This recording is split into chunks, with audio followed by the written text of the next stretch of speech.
Bienvenue à tous, on est heureux de se retrouver pour célébrer notre Dieu ensemble. Alors ce matin, nous allons avoir un temps de louange et on va le faire de tout notre cœur avec l'équipe qui s'est préparée pour célébrer Dieu ensemble. On va partager aussi le repas du Seigneur, la Sainte Seine, un moment toujours aussi important, mémorable et intense.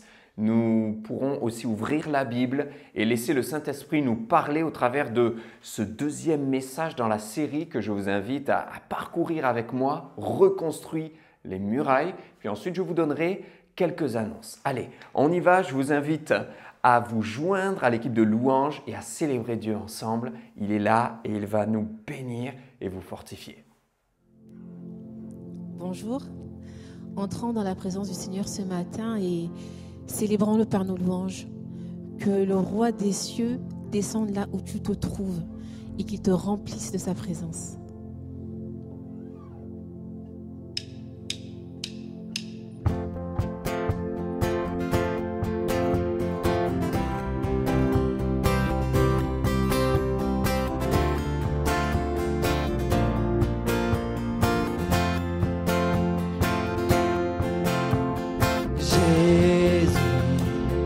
Que ton règne vienne, ta volonté soit faite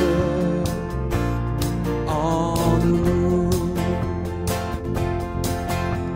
Jésus, nul n'est comparable, Sauveur admirable, révèle ton amour. Roi des cieux, viens vers nous. Roi des cieux, viens en nous. Que ta gloire brille comme en plein midi. Roi des cieux, descends. Roi des cieux, viens pour nous. Qui tiendra devant nous? Car ton nom puissant nous rend triomphants. Roi des cieux, descends. Nous sommes enfants de ta grâce. Nous sommes enfants de ta grâce, sauvés pour ta gloire. Crions Jésus, que nos cœurs te suivent et que chacun admire ta grandeur. Roi des cieux, viens vers nous. Roi des cieux, viens en nous. Que ta gloire brille comme en plein midi. Roi des cieux, descends. Roi des cieux, viens pour nous. Qui tiendra devant nous? Car ton nom puissant nous rend triomphants. Roi des cieux, descends.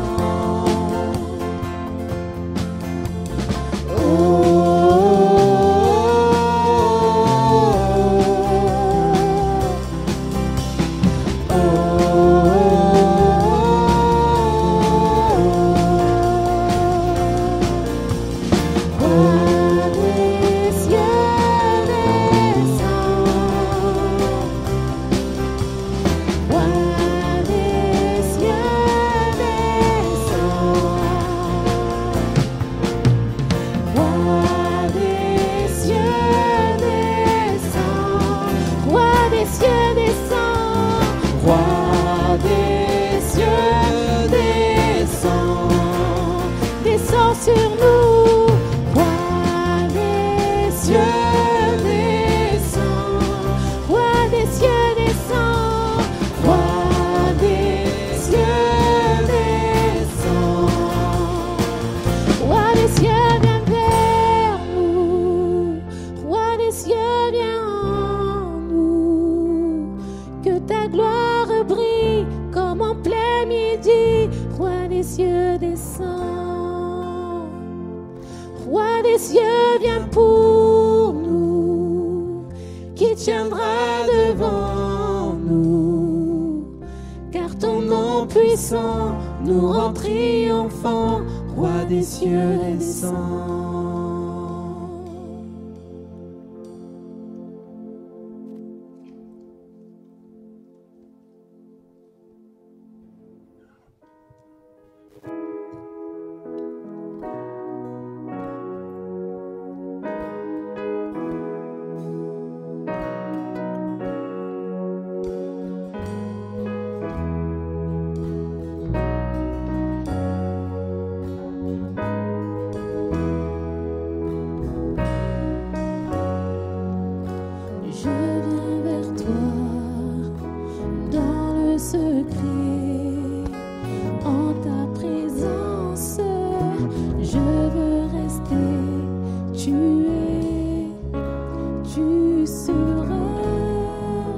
toujours là.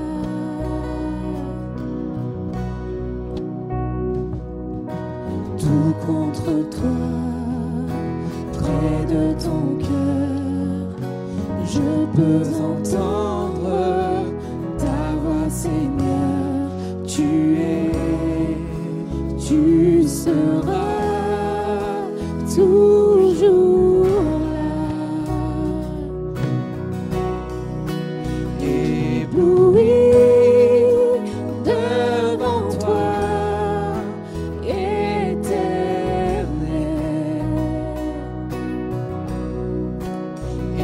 ébahi par l'amour de ton ciel. Je suis là à tes pieds, je viens t'adorer, je désire habiter près de toi.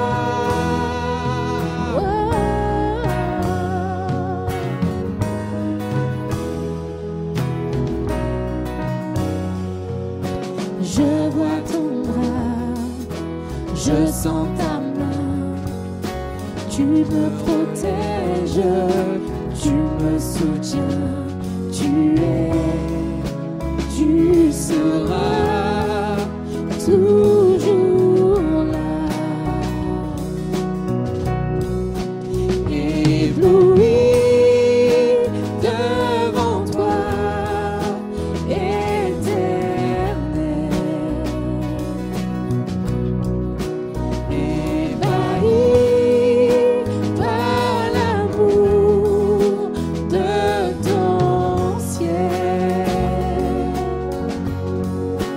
Je suis là à tes pieds, je viens t'adorer, je désire habiter près de toi.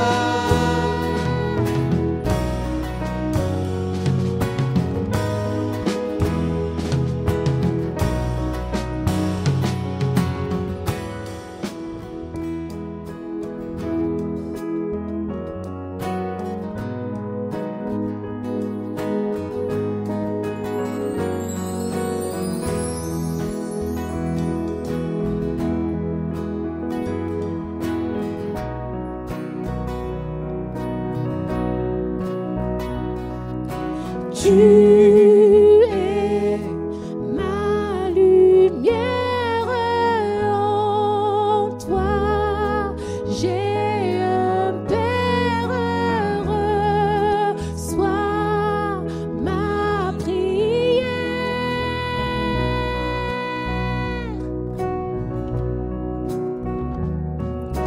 Tu es ma lumière, en toi j'ai un Père heureux, sois ma prière. Seigneur Jésus, reçois ma prière ce matin. Tu es ma lumière, en toi j'ai un Père heureux, sois ma prière.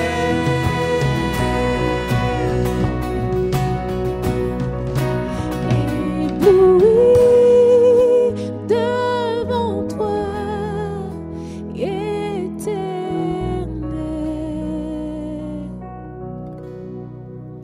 ébahi par l'amour de ton ciel. Je suis là à tes pieds, je viens t'adorer, je désire habiter près de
goûté l'amour le plus doux. Mon cœur est enfin libre et ma honte disparaît.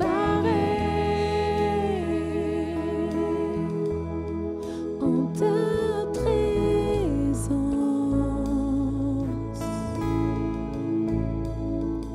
Saint-Esprit, tu es le bienvenu. Que ta présence vienne inonder ce lieu.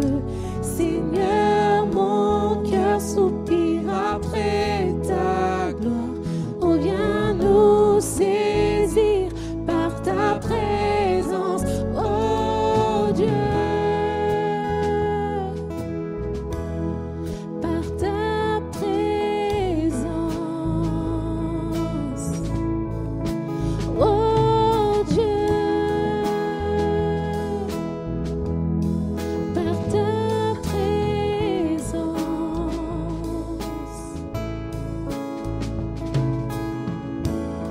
j'ai vu, j'ai goûté l'amour le plus doux.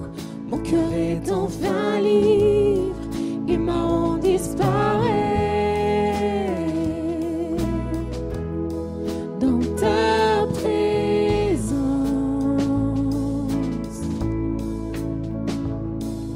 Saint-Esprit, tu es le bienvenu.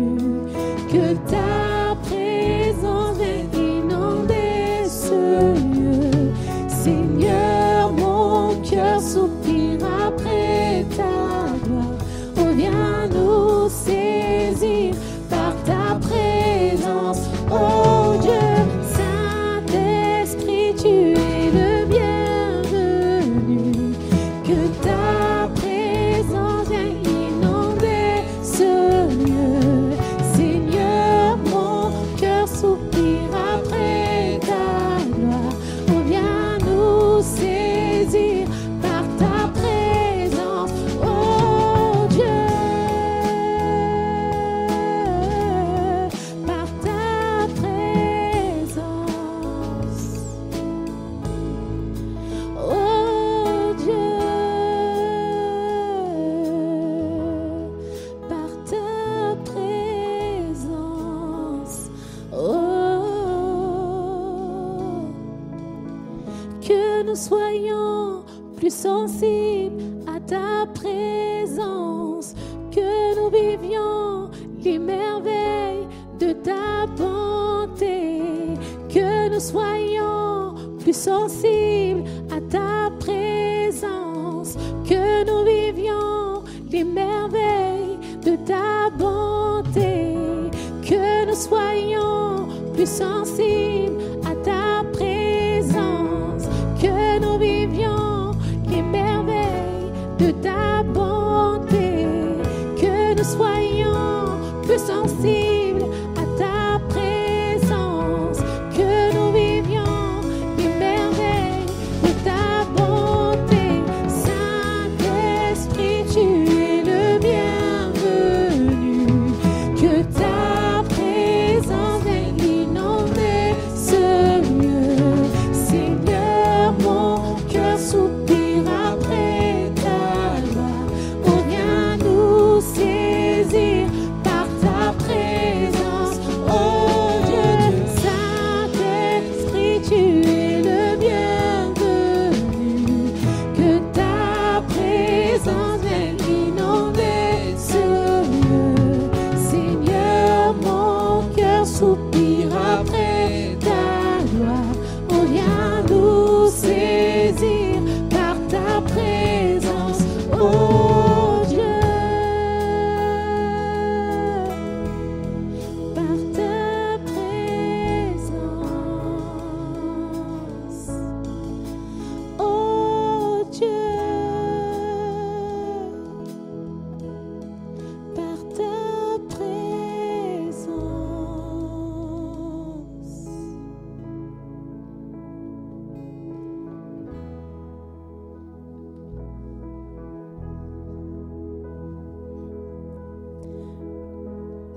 Dieu est ce rocher inébranlable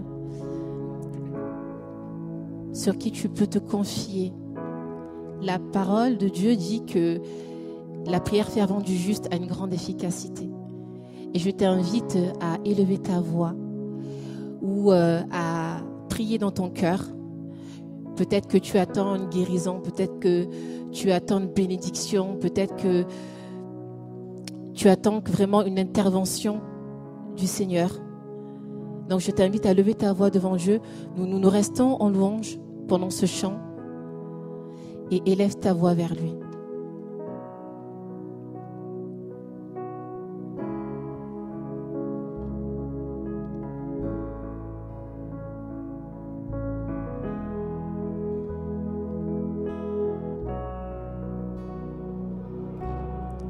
Créateur de toutes choses, Adonai,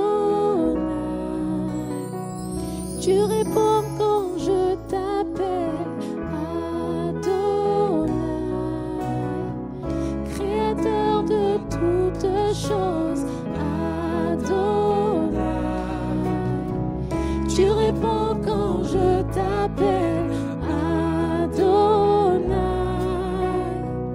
créateur de toutes choses, Adonai, tu réponds quand je t'appelle, Adonai, créateur de toutes choses, Adonai, tu réponds quand je t'appelle, Adonai.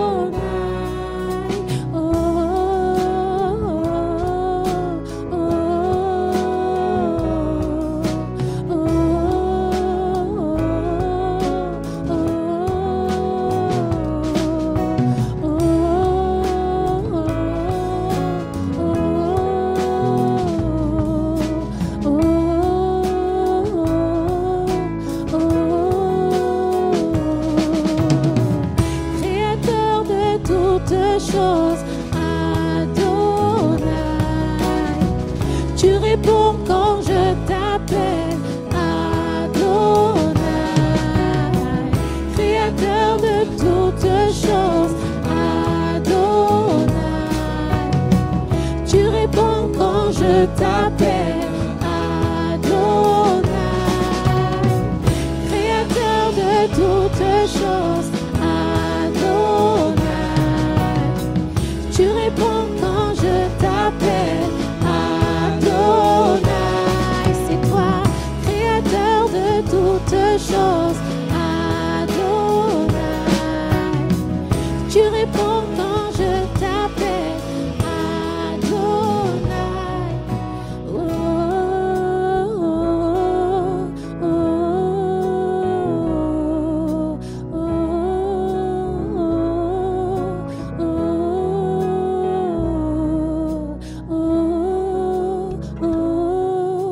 oh,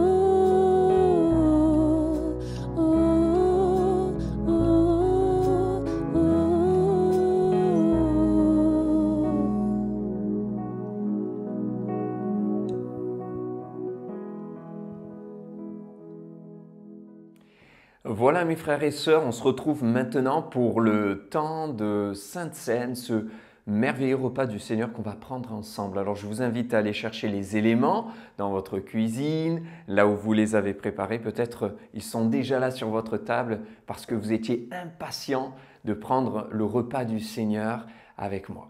Et de même, moi aussi, c'est avec joie que je le partage avec vous. Alors juste avant de prendre ces éléments qui sont plus que symboliques, c'est aussi une réalité que de pouvoir se nourrir de Jésus-Christ, on va lire un passage de la Bible. Et c'est dans le livre des Actes des Apôtres qu'on appelle aussi les Actes du Saint-Esprit parce que c'est le Saint-Esprit qui est à l'œuvre dans ces merveilleux passages de l'Écriture. On va lire au chapitre 4 ce qui s'est passé. Alors que l'apôtre Pierre est rempli du Saint-Esprit, qu'il proclame avec la prédication de l'Évangile, la prédication de la croix, eh bien ce que Christ a fait pour le salut de tous les hommes, il rappelle au verset 11 que Jésus est la pierre qui a été rejetée par les hommes. Et c'est pour ça qu'il leur dira « Jésus-Christ est la pierre rejetée par vous qui bâtissez et qui est devenue la principale de l'angle. Alors déjà, ça nous interpelle et on a envie de se poser la question, avons-nous rejeté celui qui seul peut nous aider à bâtir des vies solides? Il n'y a de salut en aucun autre, car il n'y a sous le ciel aucun autre nom qui ait été donné parmi les hommes et par lequel nous devions être sauvés.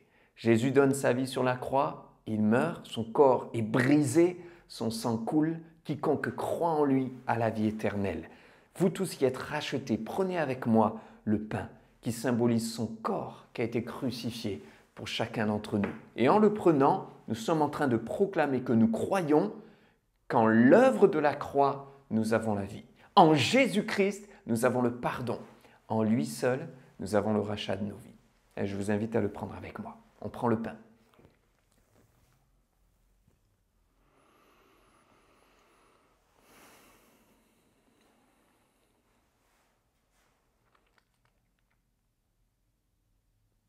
Seigneur, en prenant le pain, je réalise que c'est ton corps qui a été rompu et brisé pour moi. Je ne méritais rien, mais par tes meurtrissures, nous avons la guérison.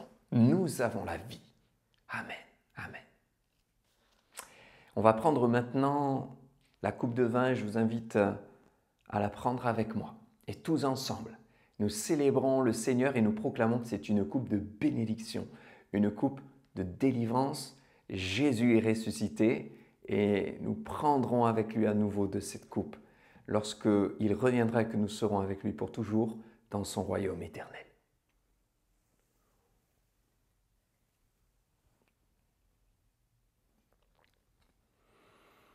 Seigneur Jésus, quelle joie intense pour nous de prendre aussi la coupe de vin qui nous parle de ton sang qui a coulé à la croix et qui nous rappelle que c'est au travers de ton sang que nous avons le pardon et la vie, la vraie vie, la vie de Dieu, la vie éternelle, la vie en abondance.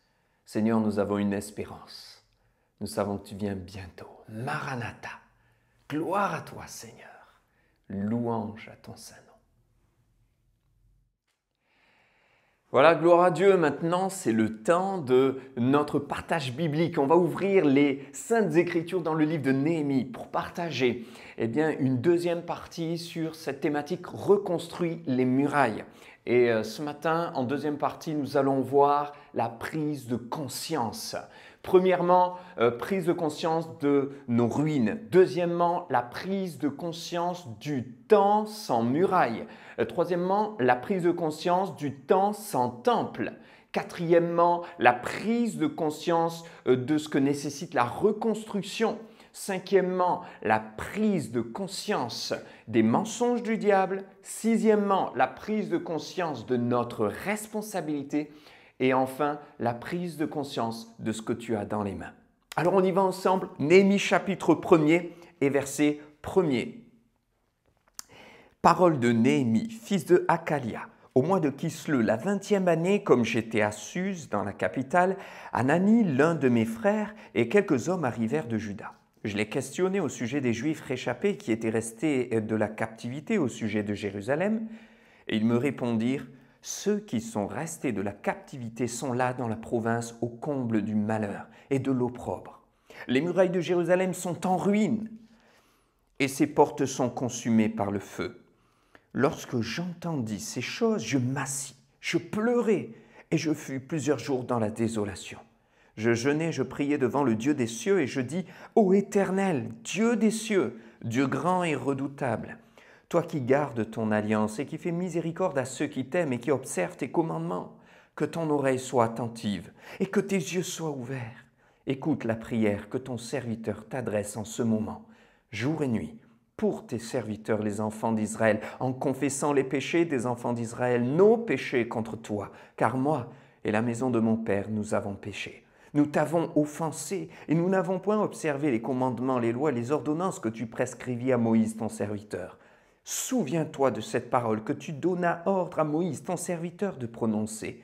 Lorsque vous pécherez, je vous disperserai parmi les peuples Mais si vous revenez à moi et si vous observez mes commandements et les mettez en pratique, alors, quand vous seriez exilés à l'extrémité du ciel, de là je vous rassemblerai et je vous ramènerai dans le lieu que j'ai choisi pour y faire résider mon nom.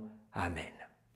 Je m'arrête ici dans la lecture, mais comprenez bien que si les murailles étaient en ruine, si Néhémie a pleuré, si Néhémie elle était consterné devant la détresse, il y avait une promesse de Dieu. Il s'est appuyé sur la promesse de Dieu, il n'a pas oublié l'alliance du Seigneur.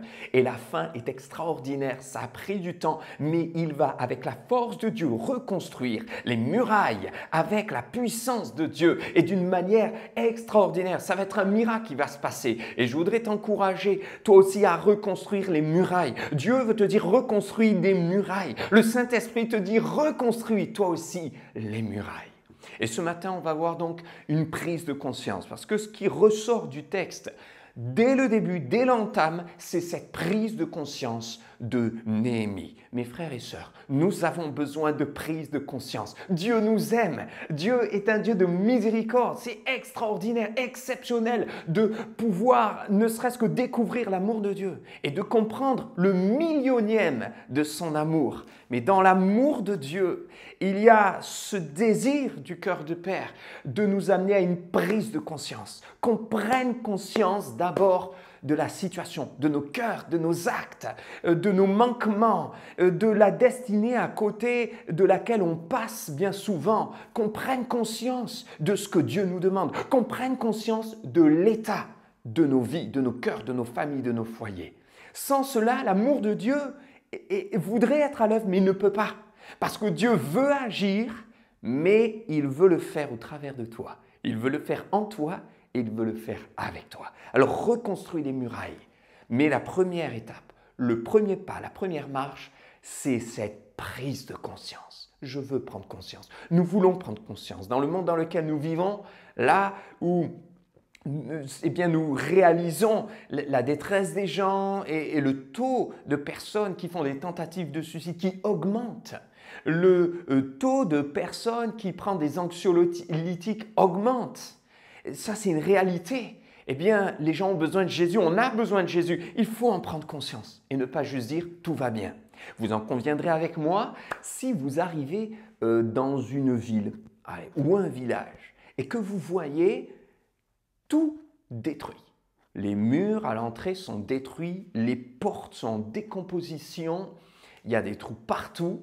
Alors certes, le piège serait de tomber dans une interprétation excessive et de commencer à dire « Ah tiens, je pense que c'est peut-être des fourmis géantes de 2 mètres qui sont venues, qui ont fait des trous partout. » Mais c'est sûr que si on commence à interpréter les choses de cette manière-là, on tombe dans l'erreur et on dit n'importe quoi. Mais il y a un autre piège, c'est d'être dans le déni et de dire justement, parce que je ne veux pas interpréter, je ne veux pas me tromper, et moi je préfère dire que tout va bien. Moi, je ne préfère pas m'avancer, donc tout va bien. Non, je pense que quand on voit des ruines, quand on voit une situation en désastre, quand on se rend compte de faits et qu'on fait un état des lieux qui est désastreux, il faut dire la vérité. C'est David qui disait dans le psaume 51, et pas des moindres parce que c'est le psaume qui nous parle de cette remise en question profonde de David. Parfois on parle de repentance et la repentance c'est important. Ce n'est pas un mot qu'on doit enlever de nos cœurs, de notre vocabulaire, parce que c'est un mot qui n'a pas été enlevé de la Bible, donc on ne doit pas l'enlever. Mais la repentance nécessite une remise en question profonde. Pas juste le fait de prononcer le mot pardon. Parce que si je prononce le mot pardon, si je dis au Seigneur pardon, mais que derrière il n'y a aucun changement, ce n'est pas une vraie repentance. Dans le mot repentance, nous avons cette dimension d'un changement de mentalité, d'un changement d'état de cœur, d'un changement d'état d'âme, métanoïa, c'est ça. Il y a un revirement et quand il y a un changement de mentalité, je ne pense plus comme je pensais hier, il y a eu une véritable repentance, donc un changement, un revirement. Et je crois que le Seigneur désire qu'il y ait une prise de conscience, une vraie prise de conscience avec un état des lieux. Voilà, il y a des ruines. Il faut dire la vérité. Dieu te dit reconstruis les murailles, mais le Seigneur ne nous dira jamais reconstruis s'il n'y a rien à reconstruire. Et si tout va bien. Alors, le piège dans lequel il ne faut pas tomber, c'est dire bon, tout va bien, et de mettre le couvercle. Comme je ne sais pas, je préfère ne pas interpréter. C'est vrai que l'erreur de certains, c'est parfois de dire en regardant les autres, moi je sais pourquoi ça ne va pas, je sais ce qu'il a fait, tiens, telle famille, elle est comme ça. Et on a un regard sur les autres et on tombe dans des interprétations erronées alors qu'on ne connaît pas, on ne sait pas. Seul Dieu sait. Mais cet autre piège est dangereux, mes frères et sœurs. Celui de ne pas être vrai. Ainsi, David, dans ce psaume profond où il y a une repentance, une véritable remise en question, dira « Tu veux, Seigneur, que la vérité soit au fond du cœur. » Être vrai. Et quand je suis vrai, que je vois des ruines, des décombres, de la poussière, des trous partout, je vais dire « ça va pas ». Et Saint-Esprit, tu m'interpelles pour reconstruire les murailles. Il y a une prise de conscience de la part de Néhémie. Voilà pourquoi il pleure, il s'humilie, il jeûne. Ce n'est pas pour rien. Et le Saint-Esprit intercède parfois à l'intérieur de nous par des soupirs inexprimables pour nous montrer qu'il y a des choses qui ne vont pas. Mais le Seigneur veut nous renouveler, veut nous fortifier. Il veut que ta foi soit forte. Il veut que ta vie spirituelle soit intense. Il veut que nous soyons des hommes et des femmes solides dans un temps où la société est complètement en décombre. Et où le bien est appelé mal, le mal est appelé bien, et la gauche et la droite sont confondues.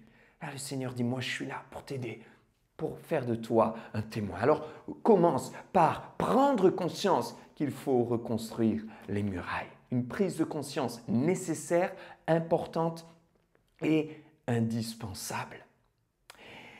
Tant que je ne prends pas conscience de ce que Dieu veut faire en moi, avec moi, alors il y a un grand danger.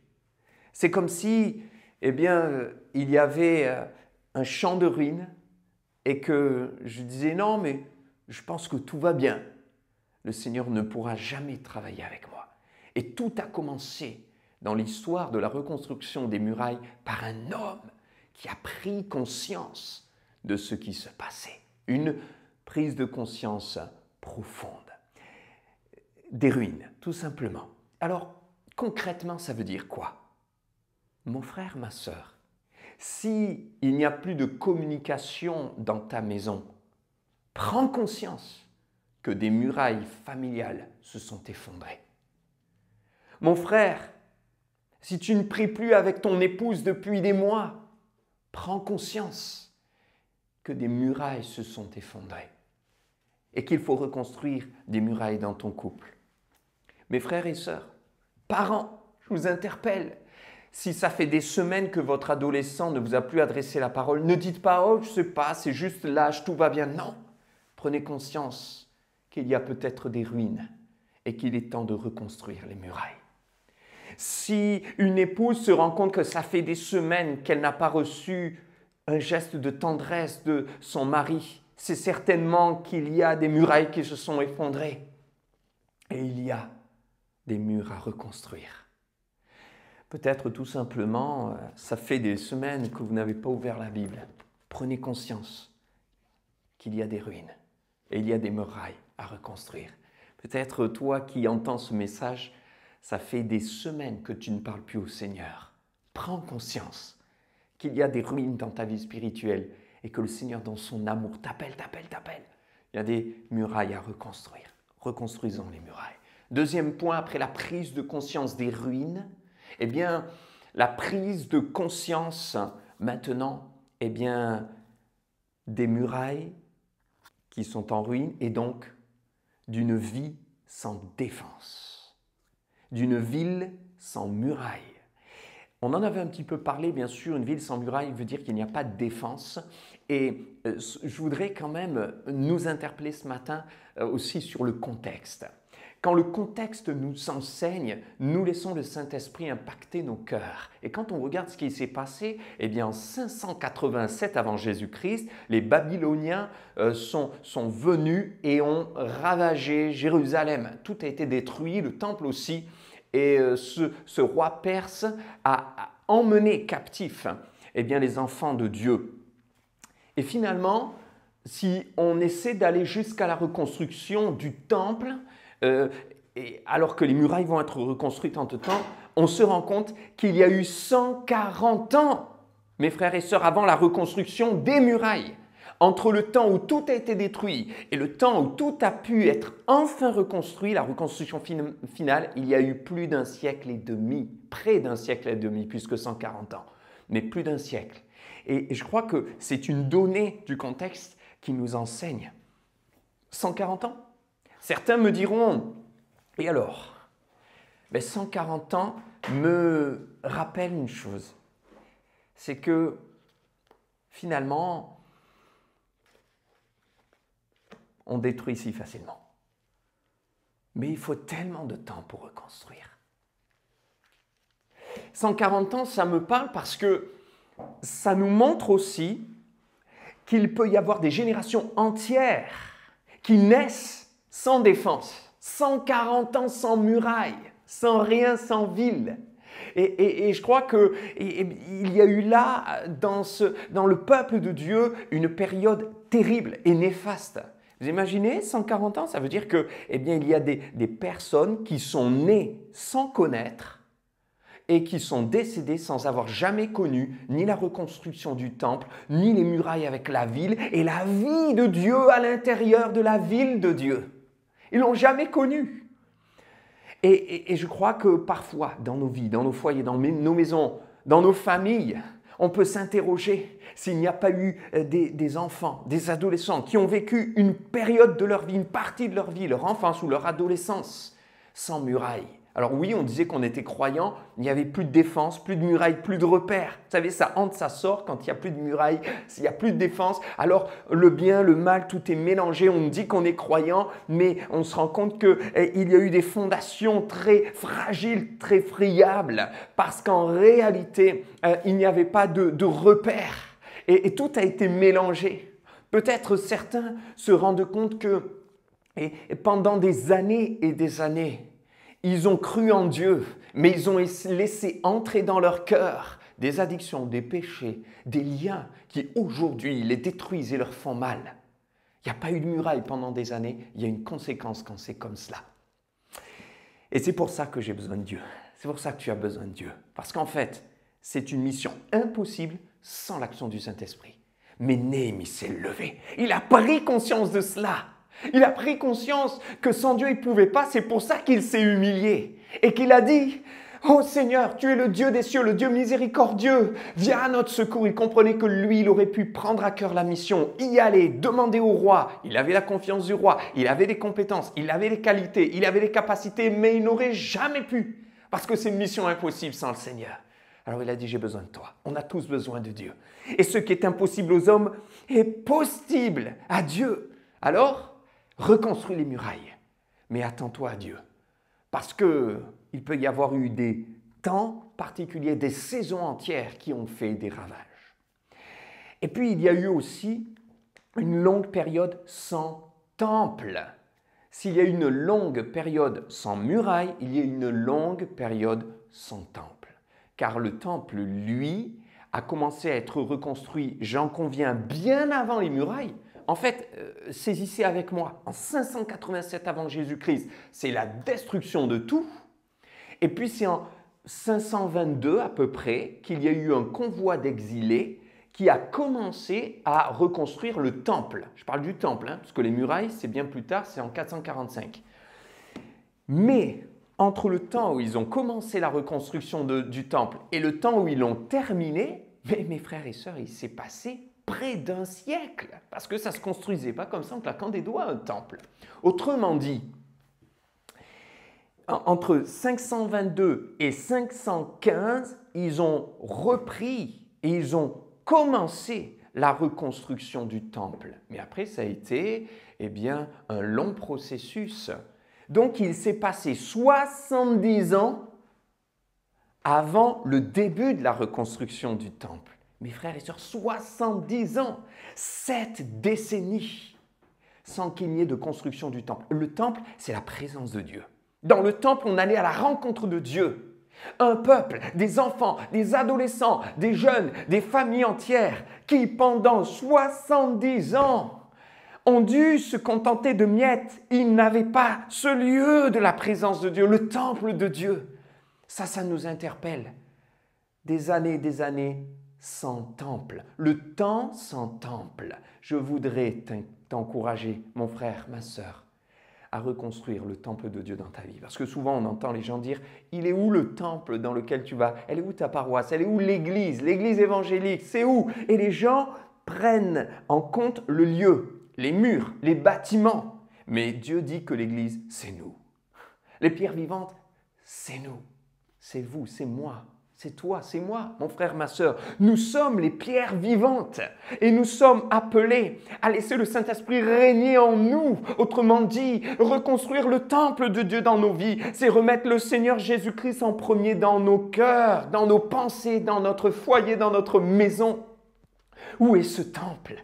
Ne fais pas comme le peuple qui a attendu tant de temps et tant d'années avant de reconstruire le temple. Il est temps de reconstruire le temple de Dieu dans nos maisons. Peut-être plusieurs se sentent interpellés par ces éléments concrets, c'est-à-dire que vous ne priez même plus à table avant le repas. Vous ne parlez plus du tout de Dieu dans la maison. Il n'y a peut-être jamais d'échange entre toi et ton fils de 15 ans, entre toi et ta fille de 7 ans. Il n'y a pas de prière le soir avec l'enfant, pas pour la routine ou l'habitude, non, mais juste pour le confier au Seigneur et l'encourager lui à se confier en Dieu. Il n'y a plus du tout de repères parce qu'il n'y a plus de temple. Reconstruis le temple, prenez le Seigneur au centre de ta vie. L'apôtre Paul disait aux Corinthiens, vous êtes le temple du Saint-Esprit pour remettre au cœur de nos foyers, de nos familles, de nos maisons, le temple de Dieu. Eh bien, il faut que nos vies redeviennent réellement le temple du Saint-Esprit, où le Saint-Esprit s'y sent bien parce qu'il y habite. Nous avons dit oui à Jésus-Christ, nous lui avons donné notre cœur, notre vie. Nous avons demandé pardon au Seigneur Jésus à la croix. Et ça, ce n'est pas juste un rituel ou une phrase théologique, mais ça signifie qu'au moment où je me suis engagé avec lui, j'ai ouvert mon cœur, le Saint-Esprit est venu habiter en moi. Je deviens le temple du Saint-Esprit. Et il faut le reconstruire quand il a été en décombre et en ruine. Le temps long sans temple a des conséquences. Et c'est pour ça qu'il est temps de se relever. Pourquoi? Parce que, voyez-vous, si le temple a pu être reconstruit, c'est parce que, heureusement, Dieu a suscité, au travers d'un roi qui s'appelait Cyrus, en 538, avant Jésus-Christ, eh bien, la possibilité de reconstruire les murailles et le temple. Et même lorsqu'il est mort en 530 avant Jésus-Christ, eh bien, heureusement, le Seigneur a permis aussi que Darius, un autre roi, que vous connaissez si vous lisez les Écritures, aussi soit aussi condescendant et assez tolérant pour la reconstruction aussi du temple et des murailles, et donc laisser les Israélites reconstruire leur héritage. Et ça signifie quoi? Eh bien, ça signifie que si on leur avait dit en 538, vous pouvez reconstruire, mais qu'ils n'ont commencé qu'en 522, ça veut dire qu'il s'est passé plusieurs années, environ 15 ans on pense. Environ 15 ans avant qu'ils ne se mettent au travail. C'est notre 4e point, le temps de la reconstruction. Mes frères et sœurs, on voit qu'il est beaucoup plus long de reconstruire que de détruire.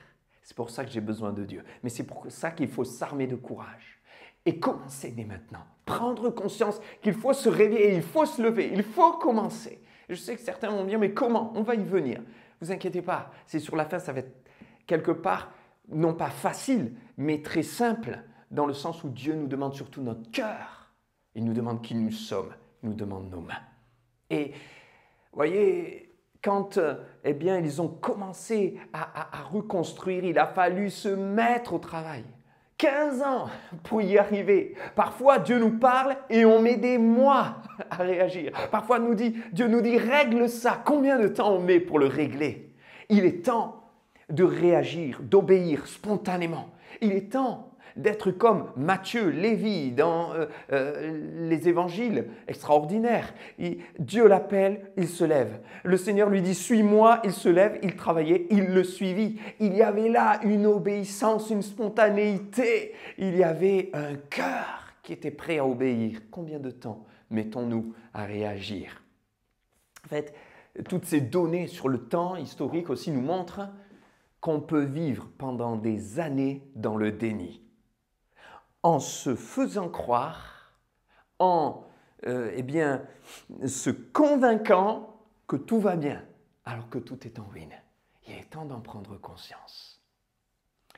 Le temps de la reconstruction nous montre qu'il a fallu près d'1 siècle.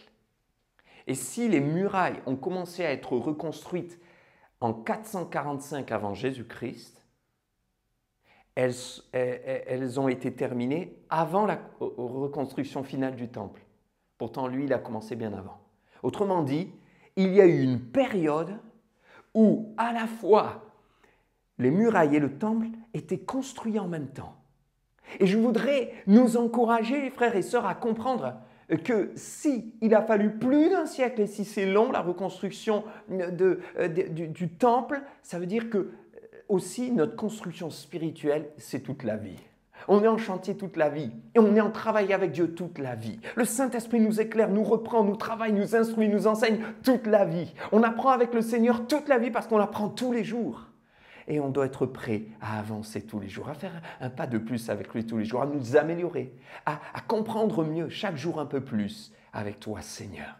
Et puis ça nous montre aussi que si nous construisons notre vie spirituelle et que chaque jour, jusqu'à la fin de nos jours, nous sommes appelés à remettre Christ au centre et à travailler à la construction du temple de nos vies, de la même manière, en même temps, il faut savoir travailler sur la construction de notre défense spirituelle et de nos murailles. Et dire, Seigneur, je ne veux pas que l'ennemi ait accès. Paul disait, ne donnez pas accès au diable. On arrive au 5e point et il est important, une prise de conscience des mensonges du diable. Quand on regarde le livre de Esdras, on est interpellé par une chose, c'est que les ennemis de la reconstruction, les ennemis des bâtisseurs et des reconstructeurs, ceux qui vont venir pour te dire non, construis pas, non, ça sert à rien, ne reprends pas, ne travaille pas sur ton couple, n'essaie pas d'amener ton enfant à Dieu, ne prie plus pour lui, ça sert à rien. Tous ces ennemis-là, toutes ces pensées, et l'ennemi, le diable, est fort pour envoyer toutes ces pensées et pour susciter avec ses émissaires toutes sortes de pensées mauvaises, négatives et de découragement. Tous ces ennemis-là vont venir et vont essayer de t'affubler de coups et de flèches. Et ça a été le cas pour Néhémie. Parce que si Néhémie a pu aller reconstruire, c'est un miracle de Dieu. Quand on regarde le contexte, le roi lui-même avait reçu, et donc on le voit dans Esdras, des paroles qui étaient contraires à ce que Néhémie va lui dire. Parce que Néhémie va vouloir aller reconstruire et il va dire au roi, je suis dans la désolation, je suis triste parce que les murailles de ma ville sont détruites. Mais pourtant, les ennemis de Néhémie avaient dit au roi, les murailles sont reconstruites et tout va bien, mais c'est faux. Je vous le lis, regardez, dans Esdras chapitre 4 et au verset 13, par exemple, on peut lire « Toutefois, la première année de Cyrus, roi de Babylone, le roi Cyrus donna l'ordre de rebâtir cette maison de Dieu. Et même le roi Cyrus ôta du temple de Babylone les ustensiles d'or et d'argent de la maison de Dieu que Nebuchadnezzar avait enlevé du temple de Jérusalem et transporté dans le temple de Babylone. » Et donc, il est dit un petit peu avant, au verset 13 et au verset 12, « Eh bien que si les pères eurent irrité le Dieu des cieux, il les livra entre les mains de Nebuchadnezzar. » Et verset 8, « Que le roi sache, alors ça c'est les ennemis de Esdras, de Néhémie, que le roi sache que nous sommes allés dans la province de Juda, à la maison du grand Dieu. Elle se construit en pierre de taille et le bois se pose dans les murs. Le travail marche rapidement et réussit entre leurs mains. » Et quand on regarde un peu plus loin, au chapitre 4 et au verset 13, « Que le roi sache donc que si cette ville est rebâtie et si ses murs sont relevés, ils ne paieront ni tribut, ni impôt, ni droit de passage et que le trésor royal en souffrira. » En gros, ils sont en train de dire au roi, ils sont en train de reconstruire les murailles. C'est faux. Ils sont en train de tout rebâtir. C'est faux. Ils sont en train de dire au roi, en plus, s'ils rebâtissent, tu vas tout perdre, tu n'auras plus d'argent, ils ne te paieront plus, ils ne seront pas fidèles. C'est faux. Le diable va venir et quand tu vas vouloir reconstruire tes murailles, il va te dire des mensonges. Il va te faire croire déjà que en fait, c'est reconstruit. Il va te dire, mais tu n'as pas besoin de reconstruire. Qu'est-ce que tu veux reconstruire? Tu n'as pas de ruine. Et il veut nous aveugler. On doit être vrai et repentant. Humble et dire, non, il y a des choses qui ne vont pas. Je prends conscience, je reconstruis. Ne cède pas au mensonge du diable qui va essayer de te faire croire que tout va bien. Dans le meilleur des mondes, il n'y a rien à changer. C'est faux. Seigneur, viens travailler mon cœur. Viens toucher mon cœur. Viens me changer. Viens me transformer. Viens prendre la place qui te revient. Et puis, le 6e point, une prise de conscience de notre responsabilité. Parfois, on entend « Oh, vous savez, c'est Dieu qui décide, Dieu fait ce qu'il veut. Si ça se passe comme ça, c'est que Dieu l'a voulu. Si ça s'est passé comme ça, c'est que Dieu l'a décidé ainsi. » En fait, Dieu est le Seigneur de l'univers. Nul ne peut lutter contre sa volonté, c'est vrai. Mais, mes frères et sœurs, si Dieu est le souverain des souverains sur l'univers et les cieux, je suis responsable des choix dans ma vie.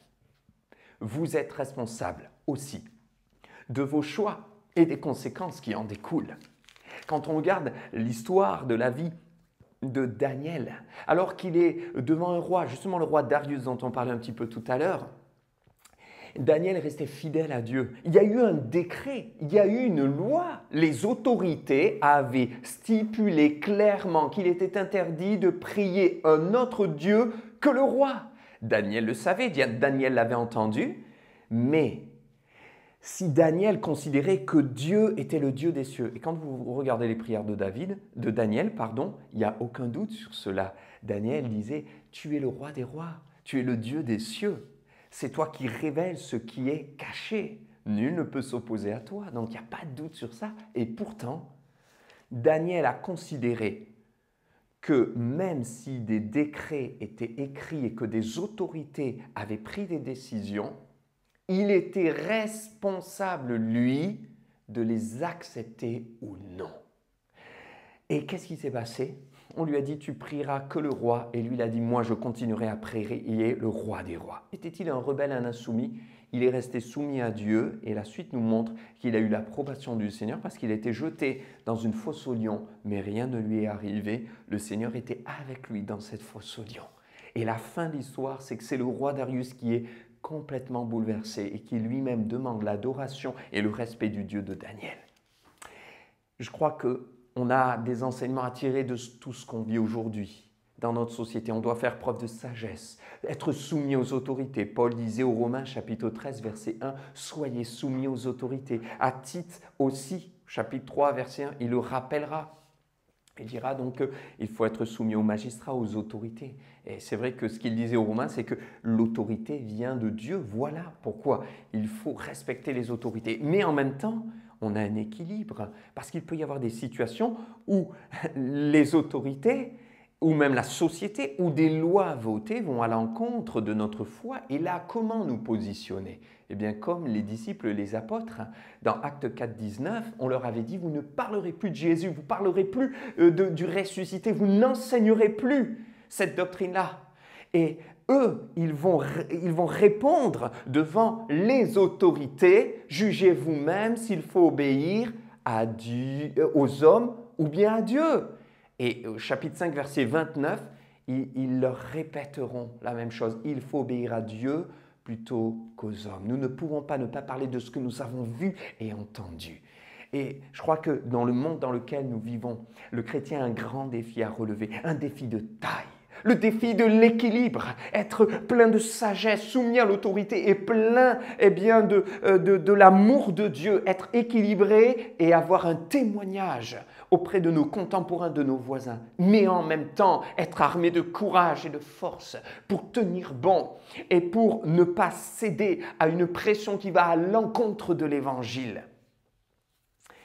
Mon frère, ma sœur, il ne faut pas se dégager de notre responsabilité. Vous voyez, on a parlé du diable avant. Le diable va tout faire pour vous attaquer, vous mentir.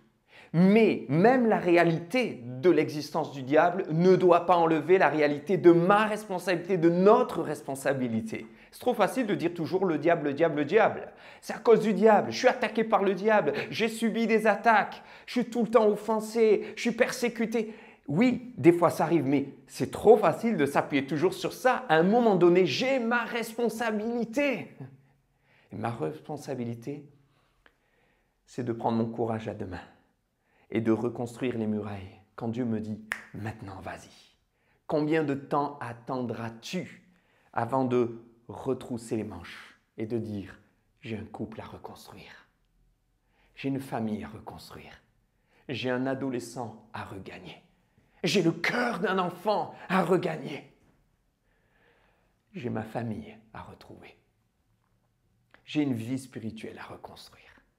Les Israélites ont mis 15 ans. Ils avaient le droit, c'est même un roi étranger qui leur avait dit « je vous donne l'autorisation ». Mais ils ont mis 15 ans à se lever, à se bouger. Combien de temps attendrons-nous? Parfois, il y a des gens qui terminent leur vie et à l'orée de la mort disent « je regrette. J'ai tellement attendu avant de demander pardon, avant de me réconcilier. N'attends plus, n'attends plus ». Il en va aussi de ta responsabilité. Parce que Dieu t'a donné la possibilité de le faire, mais pour cela, il faut juste que tu lui fasses confiance, que tu crois, que tu aies la foi et que tu te lèves pour dire « j'irai avec l'Esprit de Dieu ». Le dernier point est important parce que beaucoup me diront « mais comment je vais faire maintenant ?» Le dernier point nous invite à regarder ce qu'on a dans les mains. Prise de conscience de ce que tu as dans les mains parce que comment je fais pour reconstruire des murailles qui ont été détruites? Peut-être pour certains qui pensent à leur relation avec leurs enfants. Ça fait des décennies, peut-être que ça ne va pas. Ils sont même adultes, il n'y a plus de contact, je ne sais pas. Peut-être dans votre couple, dans votre famille. Certains disent, mais moi, ça fait des années que je suis dans les addictions. Je veux reconstruire mes murailles spirituelles. Mais comment je vais faire? Comment je vais m'y prendre? Le Seigneur veut vous aider. Et vous savez, quand Néhémie est arrivé et qu'il a rassemblé un petit peu les personnes qui étaient là de Jérusalem, les enfants d'Israël pour reconstruire, il va leur dire « levons-nous et bâtissons ». Et quand ils vont regarder, il y avait des ruines. Mais mes frères et sœurs, les envahisseurs, ils n'avaient pas cassé les murs et emporté les briques.